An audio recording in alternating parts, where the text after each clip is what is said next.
Okay. We'll call this like continuing with product and quotient rule. How about that or something? Okay, continuation on product. That's right, because that's basically what we're doing here. Is we're going to continue with some product quotient stuff and what we can do with that. So let me see. Okay, so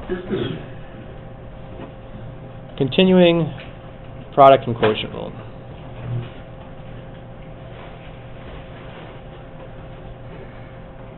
Okay.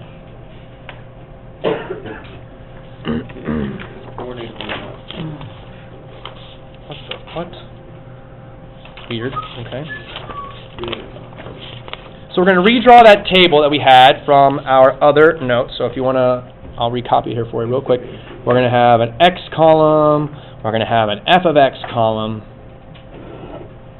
We'll have an f prime of x column, a g of x column, and then a g prime of x column. And we'll use the x values -2, -1, 0, 1, and 2.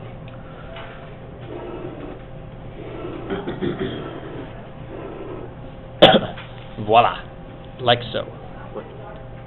Okay, and we'll fill in the numbers here. So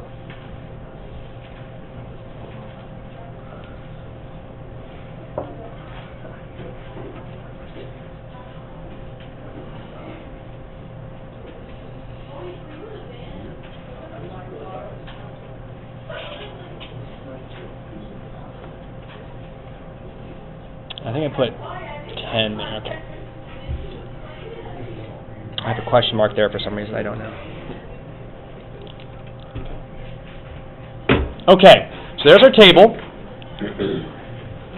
All right, and like I said, I just want to do a few more problems like using this table and stuff, just because it's nice. So let's do an example here, and let's say that I have, if you want to close the door again.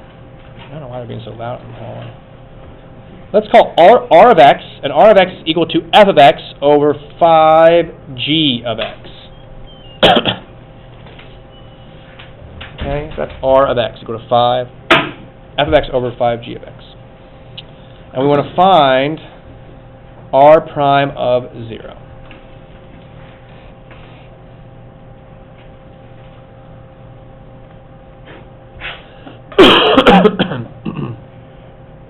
Okay.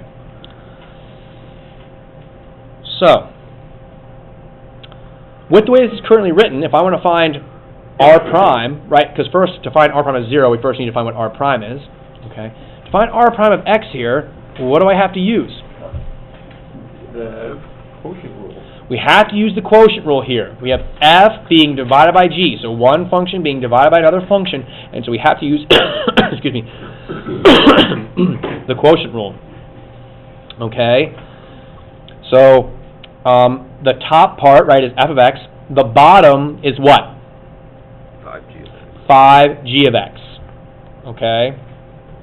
So, it's going to be the bottom, 5g of x, or low, right, times the derivative of the top, or d high, so low d high. So, 5g of x is the low. How can I denote the derivative of the top? Yeah, we can't actually do the derivative, but we can denote it correctly, f prime of x, right, minus the top, or high, times d low, or times the derivative of the bottom. So 5g prime of x. All over the bottom squared. So that means the quantity, 5g of x,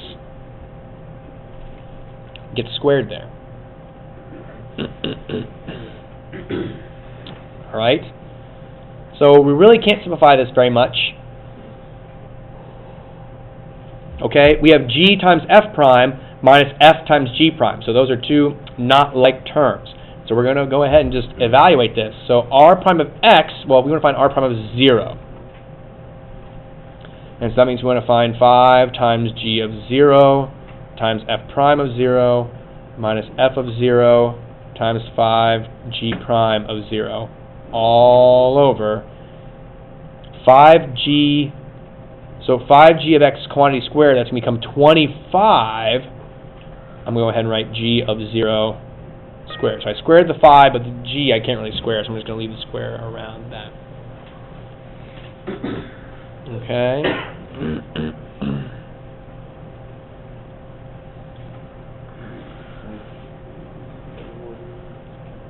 All right, so let's evaluate this.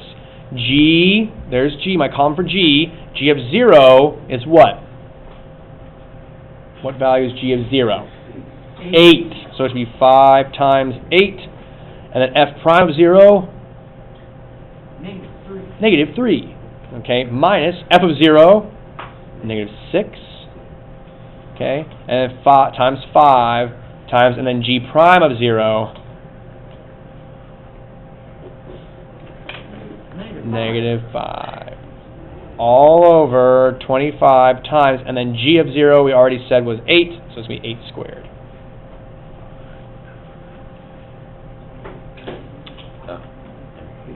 Okay, and so that's that minus that. There you go. Okay, 5 times 8, 40 times negative 3, negative 120, minus negative 6 times 5, negative 30, times a negative 5, positive 150. And then 8 squared is 64. 64 times 25 is going to be, well, okay, 1,600. Thank you. Okay. And we just continue simplifying here. So negative 120 take away 150 is negative 270 over 1,600. And then we can simplify that by dividing out a 10 to get negative 27 over 160. And does that simplify any further? Yeah, no. 27 is only divisible by, well, 3, 9, and 27, right? And then 160 is not divisible by 3 because 1 plus 6 is 7. 7 is not divisible by 3, so 160 won't be divisible by 3. And so, yeah, that's the final answer there. Okay, that's it. It won't go any further. Okay? So we're getting some practice in there with the quotient rule. All right, I want to do one more here, and then we will get into some more trig function derivatives. I'm going to do it here to try and save some space. All right, so we'll say m of x is equal to 3x squared times g of x all over f of x. And I want to find m prime of negative 1.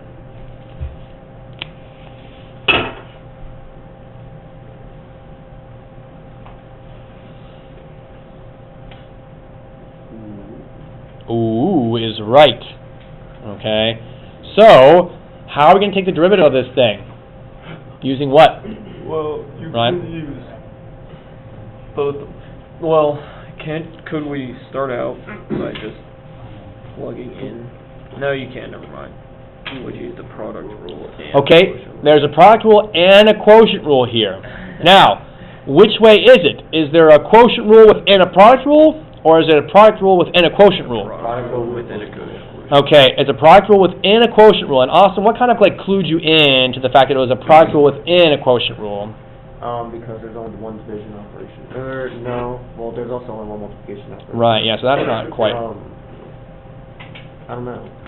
So, yeah, okay. Because the whole thing that you would use the product rule or is being divided. The product is being divided. So yes, the product, right, is within this then quotient, right? It's like the product first, then you're going to divide that whole product by the quotient. So like the bigger picture thing here is we've got a quotient rule. But then within that quotient rule, that numerator there is also a product. So it's going to be a product rule.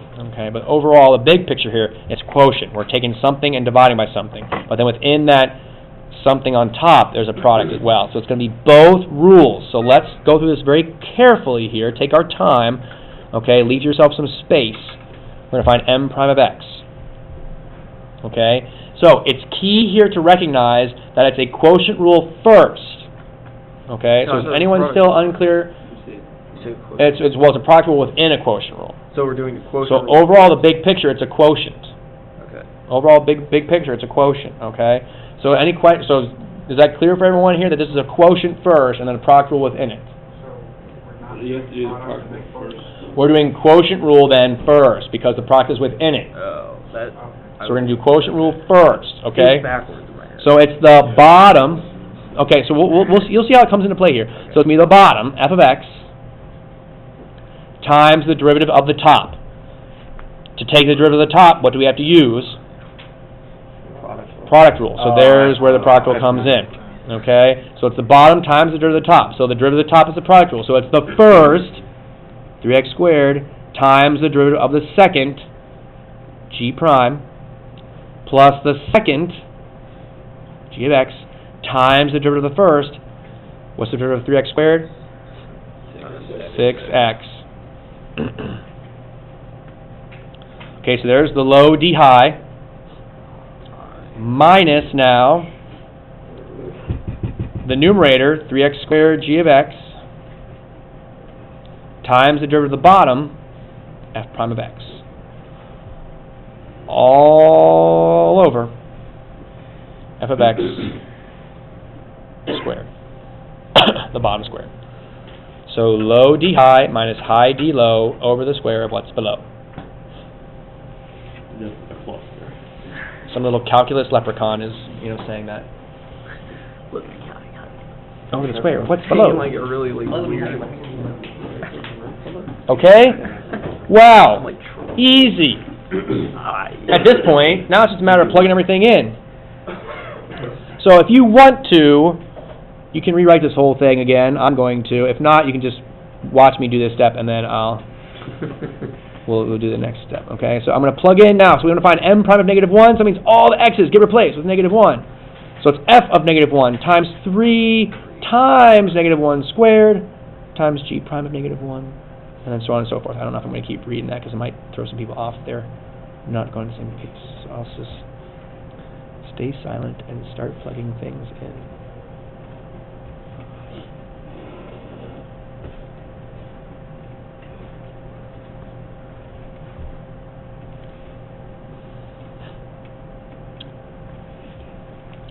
So negative 1 replaces every single x.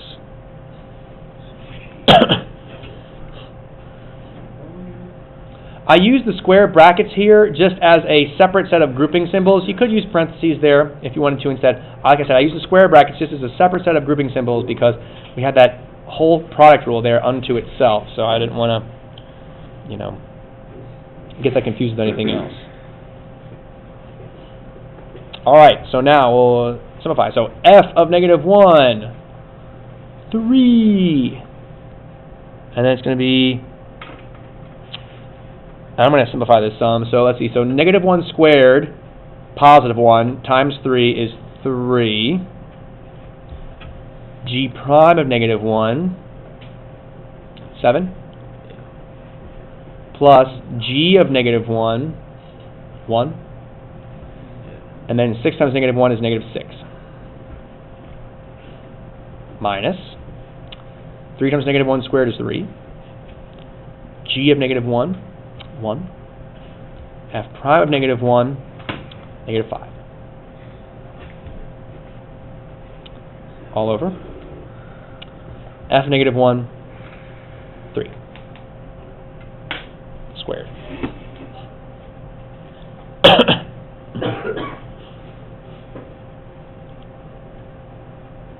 Okay, so far so good. Any questions? So again, if this were a free response question, you'd be done right here. You don't have to continue. You could stop and say, there's my answer. Circle it. Okay? But we're going to continue because if this is multiple choice, we need to be able to simplify it. Okay? So 3 times 7 is 21. And then 1 times negative 6 is negative 6. Minus, and then that's going to be negative 15 all over 9.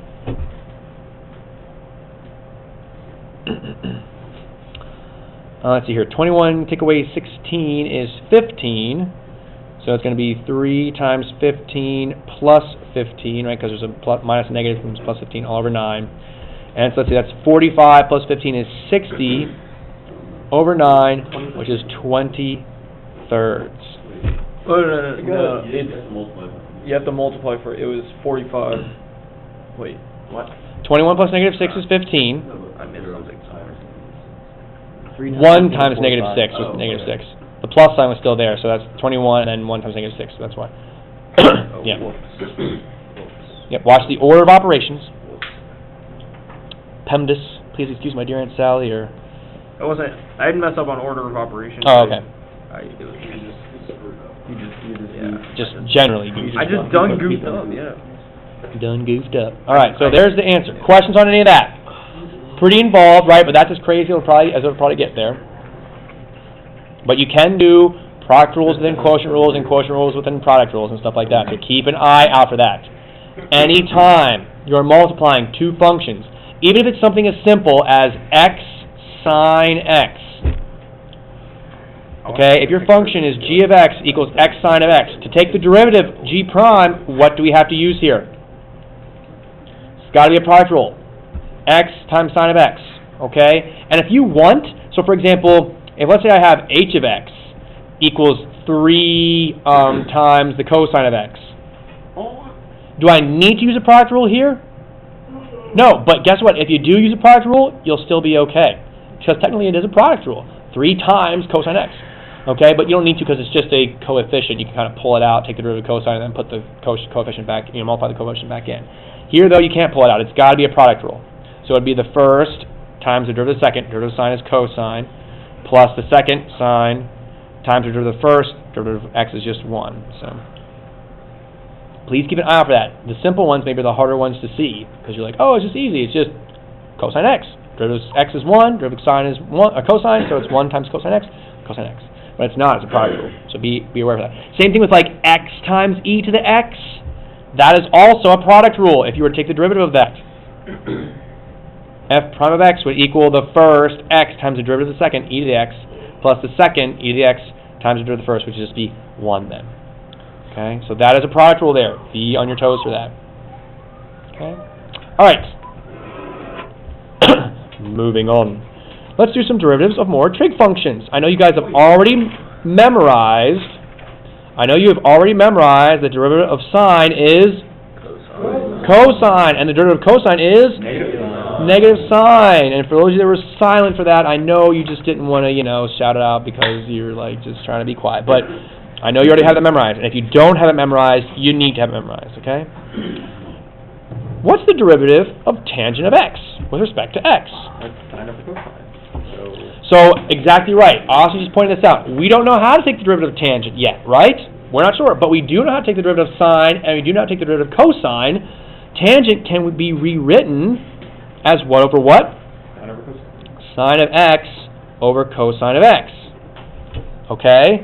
So if you don't want to have to memorize the derivative of tangent, you can memorize how we got it, okay, by doing the derivative of sine over cosine. It's going to take you more time, though, to then, figure out what the actual derivative is, but, when all else fails, you can always go back to that. How do we get the derivative of tangent? It's just the derivative of sine over cosine, and then we have to do this derivative, what do we have to use?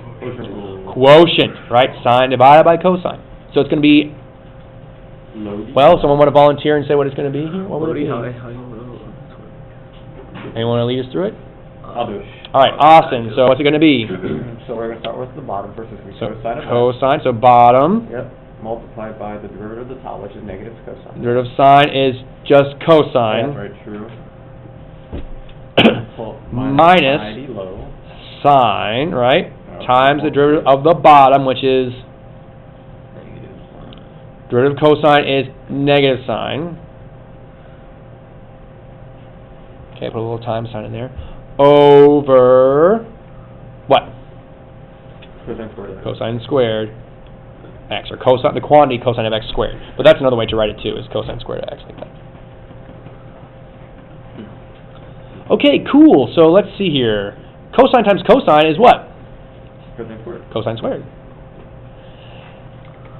Sine times negative sine squared, but it's minus negative sine squared, so it becomes plus sine squared of x all over cosine squared of x. What do we know cosine squared plus sine squared is equal to? 1.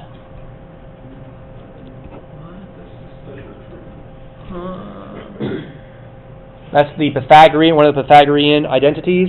Sine squared x plus cosine squared x equals 1. Okay? And so forget about this right now. What's 1 over cosine? What trig function is 1 over cosine? Secant. So 1 over cosine squared would be what? Secant squared. So the derivative of tangent, secant squared. Long story short.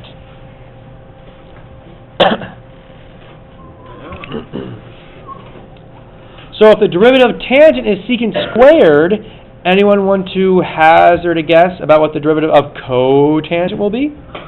Cosecant squared. Negative cosecant squared. Oh, okay. Oh yeah, because all the codes. Okay there, Ryan. Here we can just like fix it. Just fix it. Did you do it again? Yeah. The wire was just like Don't forget to put on the wire. Don't worry, I'll fix this in editing. I didn't even like feel it on my foot. It's like, no, I don't edit these. Tony Vegas. That's right. I'll just do a wipe and then go to this. All right, and we're back. So, negative cosine squared of x is the answer. All right. We still have two more trig functions, though, right? We already know that the derivative with respect to x of cosine is negative sine, and the derivative of sine of x, whoops, almost forgot x there, is cosine. So there's two more trig functions. We'll look at the derivative of secant. Sorry, like that. Okay. The derivative of secant of x. Well, it's the same kind of principle we do with tangent. Tangent we rewrote as sine over cosine. Secant can be rewritten as what? 1 over cosine. 1 over cosine.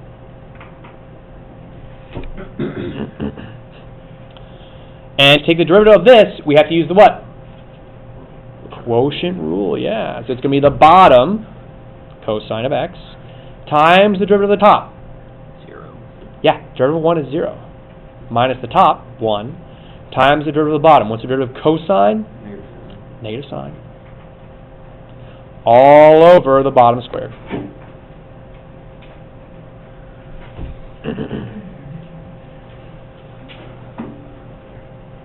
Okay, cosine times 0 is 0. Minus negative sine x, so it's plus sine x, all over cosine squared of x. So we end up with sine of x over cosine squared of x. That doesn't really simplify unless we write it this way. This is equal to sine of x over cosine x times 1 over cosine x. Is it not? It is. Doesn't this, if I multiply it out, become sine x over cosine squared x? Right? Cosine times cosine is cosine squared. Sine times 1 is sine of x, so it's sine of x over cosine squared of x. Now, why did I break it up this way? Because what is sine over cosine? Tangent. And what is 1 over cosine? Secant. Of course, the way I always do it, though, is I always do secant x, tangent x. So that's the way I really remember it, okay? I don't know why, I just do it that way every time. So I'm going to teach it to you that way. So the derivative of secant x is secant x, tangent x. Sectant. Okay? So the derivative of secant is secant x, tangent x. And that leaves us with one more then, which is the derivative of cosecant of x. Well, if the derivative of secant x is secant x tangent x, what's cosecant going to be? Negative cosecant x, Tangent x.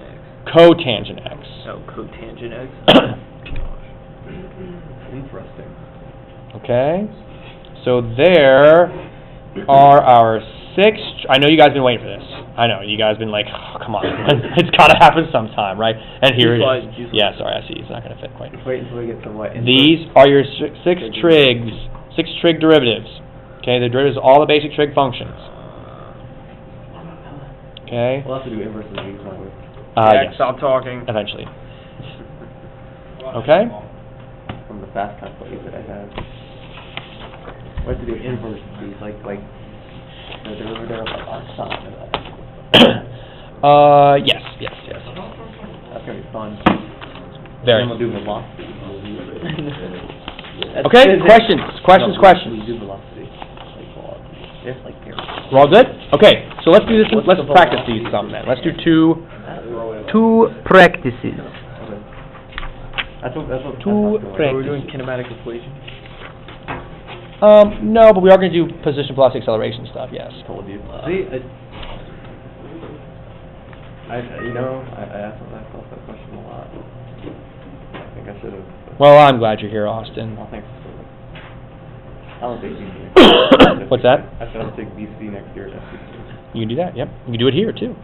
Hannah Condren, Caitlin Tokar. I don't want to retake. I understand, AB all over again. Okay, we're going to find the derivative of each. So the first one here we're going to look at is cosecant x over 6x squared.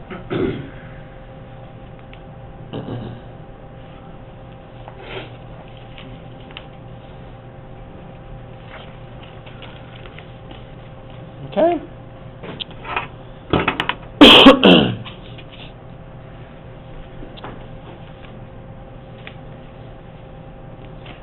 So this is just going to be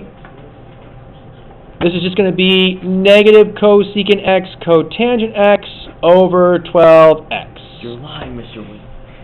Yes. No. Wow. Why can't we do that? What do we have to use here? Quotient rule. This is a quotient. We cannot just take the derivative of the individual pieces. We have to actually do the quotient rule. So, dy dx, or y prime, if you want to use y prime, that's fine too. I just like to change it up, make sure you guys are familiar with seeing it, you know, a couple different ways here. Okay? We have a volunteer. Want to lead us through this? I got it. All right, Brandon, go ahead. So it's the bottom, okay, times. Yep, so what's the derivative of cosecant x? You can go back to your notes if you need to. Negative cosecant x cotangent x. Yep, don't forget those x's, by the way. Some people get lazy and just write negative cosecant cotangent. It's like cosecant of what? Cotangent of what, okay? Not putting an x in there is like leaving out the square roots. Or is like leaving out, you know, other stuff. Leaving stuff out of the square root. So it's just x. Minus. Cosecant of x. Yep. Times 12x. Okay? All over. 6x squared. 6x quantity squared. 6x squared, quantity squared. Like that. Beautiful. And the quantity 6x squared, squared. Okay? And so let's see here. Can we simplify this at all? Well, there's a GCF in the numerator, is there not? What's the GCF we can pull out of the numerator? Negative cosecant. So a negative cosecant and 6x. Oh, So let's pull out a negative cosecant x, so a negative, I guess, 6x cosecant x.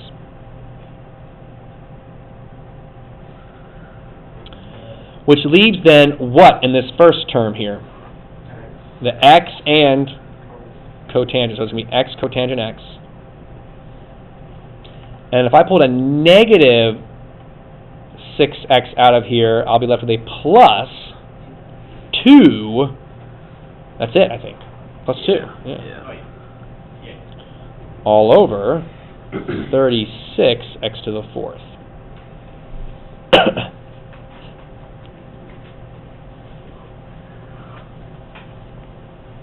Which then simplifies just an easy bit, doesn't it? Yes. What simplifies here? The 36 and the negative 6. Yes, the negative 6 and 36 simplify to just a 6 in the denominator. And then what else simplifies? Yeah, take out an x and we're left with x cubed in the denominator. So we're left with cosecant x times x cotangent x plus 2 all over 6x to the Where'd that third. negative go up top? Oh, sorry, thank you for the negative. Forgot about that, yeah. So there's our final solution.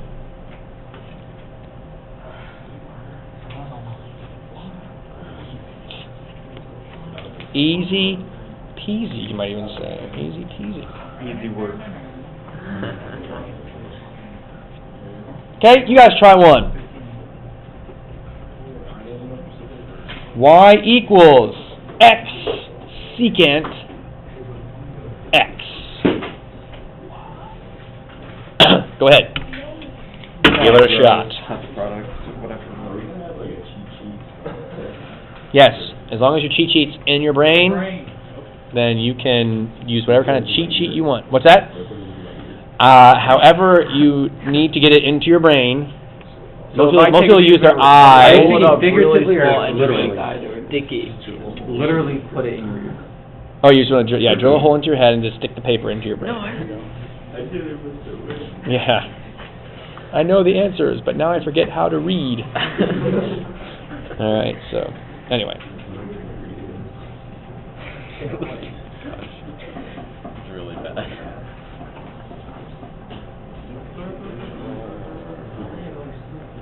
Okay, I gotta memorize these.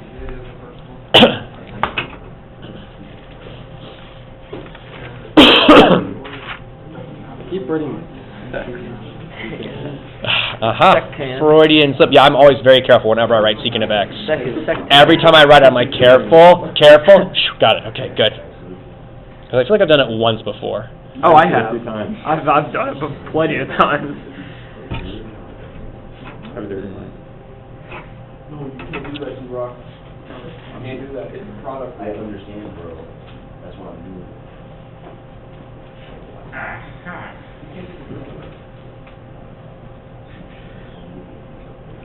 Secant of x. That's not what I want. Plus one. It's not nothing.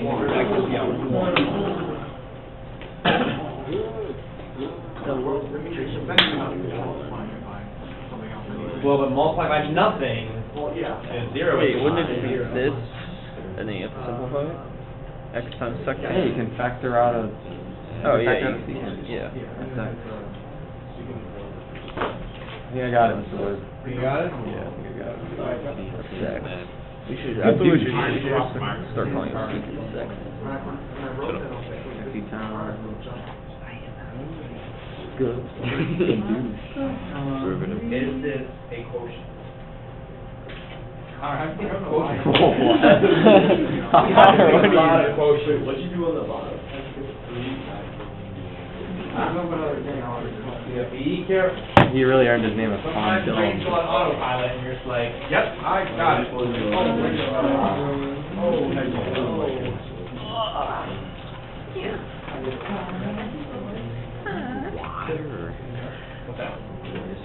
Yeah, there's extra just one.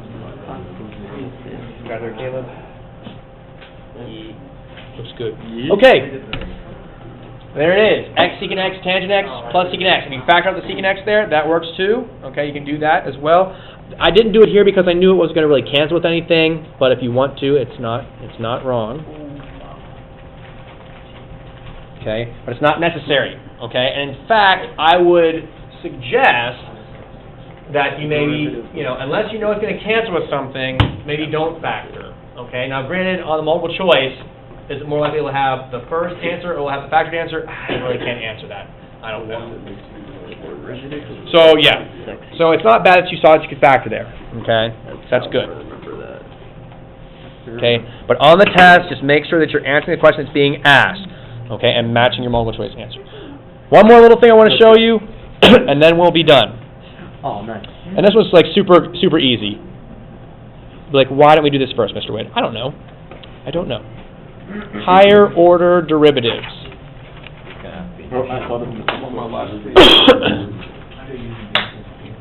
And we've already discussed this. The second derivative. Okay, you ready for this? The second derivative, what is that? The second derivative is the derivative of the derivative.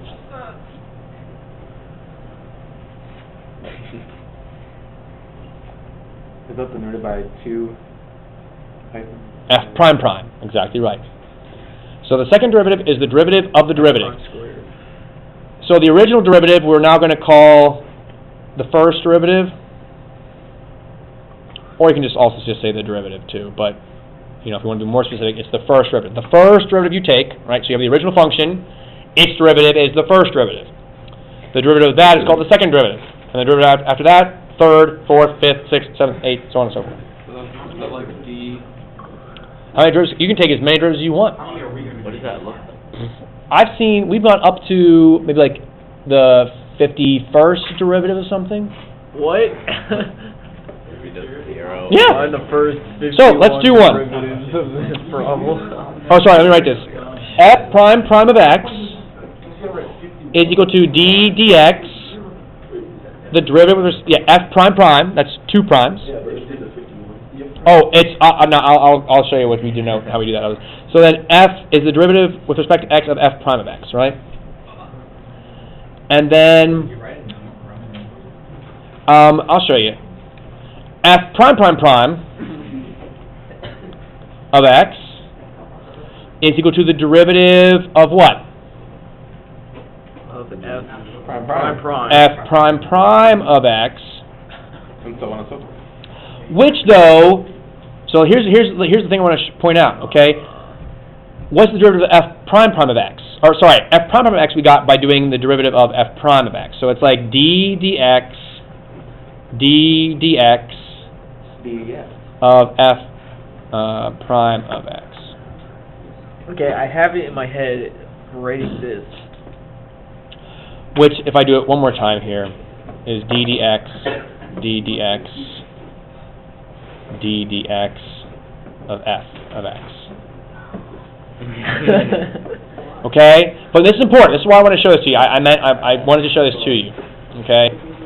So it's the 1, 2, 3, and I should write this one here as well. d dx of f of x. Okay, so it's the derivative of f of x with respect to x there, but it's the derivative of the derivative of f of x with respect to x. So it's the second derivative. F prime. It was f prime. It's the second derivative of f prime because you f prime prime prime. F prime. Okay, so question was, so we'll do an example here.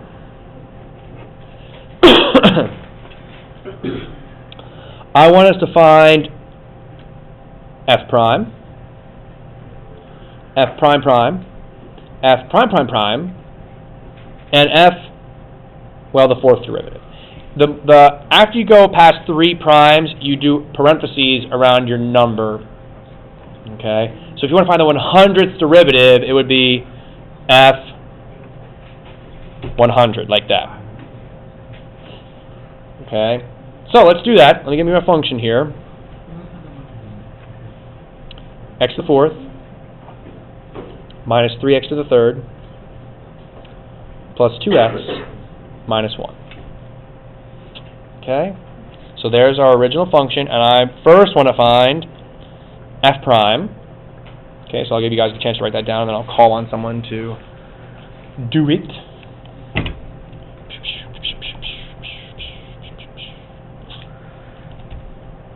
Okay.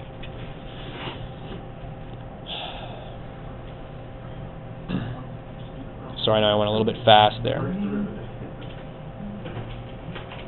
Okay, so Mac, what is f prime of x going to be here? 4x to the third. Plus 2. Beautiful. Right, the derivative of minus 1 is 0. Good. All right, Mac, can you do the second derivative 2 for us, please? And then I'll call someone else. 12x to the second minus 18x. And that's it, right? Plus 2, the derivative of 2 is 0. All right, how about f prime prime prime of x? Let's go to Tyler. 24x minus 18. Beautiful. And then f prime prime prime prime. Or just f, the fourth derivative of x. What's that going to be, Tyler? 24. Beautiful. And then what is f? What's the 100th derivative going to be, Tyler? 0. So after that, would they all just be? Yeah, after that, all of them are going to be 0, right? So you can see how not very daunting it is to do the 100th derivative in this case, because it's just going to be 0. But when you did the 51st derivative, is that just a 0, or was it like, was there actually 51 iterations? I'll come back to that in just a second here, okay? One thing I want to highlight. Remember we had other ways of writing the derivative besides using primes? So for example, the first derivative was known as dy dx. Okay? The second derivative will be denoted this way. D squared y over dx squared. They mean the same thing. And then d cubed y over dx cubed means the third derivative. And then d to the fourth of y over dx to the fourth, that is the fourth derivative. And then the 100th derivative will be d 100 y over dx to the 100th. Great question. That goes back to this. How do you find f prime prime given f? It's the derivative of f with respect to x, and you take the derivative of that with respect to x. Well, if we simplify this, it's d times d, d squared. And then it's dx times dx, dx that quantity squared. Here for the third derivative, it's the derivative with respect to x of the derivative with respect to x of the derivative of f with respect to x. So it's d times d times d, d cubed over dx cubed. There's where the powers kind of come in. Okay? That's the origin of that. All right, so yeah, let me do... I can't quite do another example of a one where you have to do like the 51st derivative kind of thing yet. I'm going to wait until we do the chain rule, and then I'll go over one like that. So you'll have to wait to see another kind of problem like that. But in this case, right, the 1,000th derivative is 0, right? What's the 5th derivative of this thing? 0, right? Okay, we'll talk about that later. Any questions for me? All right, let me give you guys your assignment then. Gotta go to here, I'm going to start it in not work right here. That's not efficient. And then tomorrow we're going to get to particle motion. Physics students rejoice. We're going to get to what? Particle motion. Like electrons. So we're catching up. ABP was fun. Page Yeah, ABP was 147 to 149, numbers. His dry humor made it so fun. Yeah. Too much hashtag that awkward number. That'd ruin the whole class. Minus 5,000. Yeah, seriously. 25 to 37, 39 to 55, EOO, every other odd. That's odd. Then, Oh, yeah. I was like, that's not that bad. you're right. It's not that bad. Let me fix that. And he was like, oh, I gotta make it You better. gave it to him.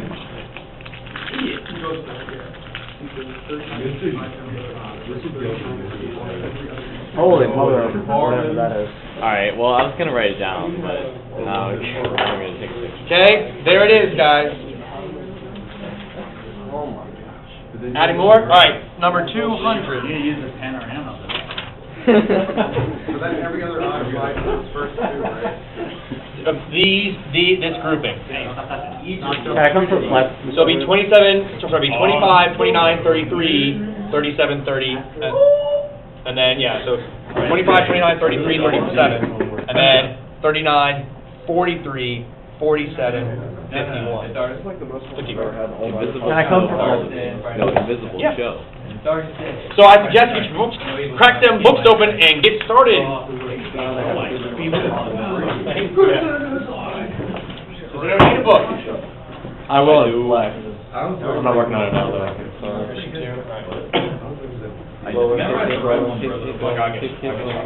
Brian Bush. You want to know what the orange one is?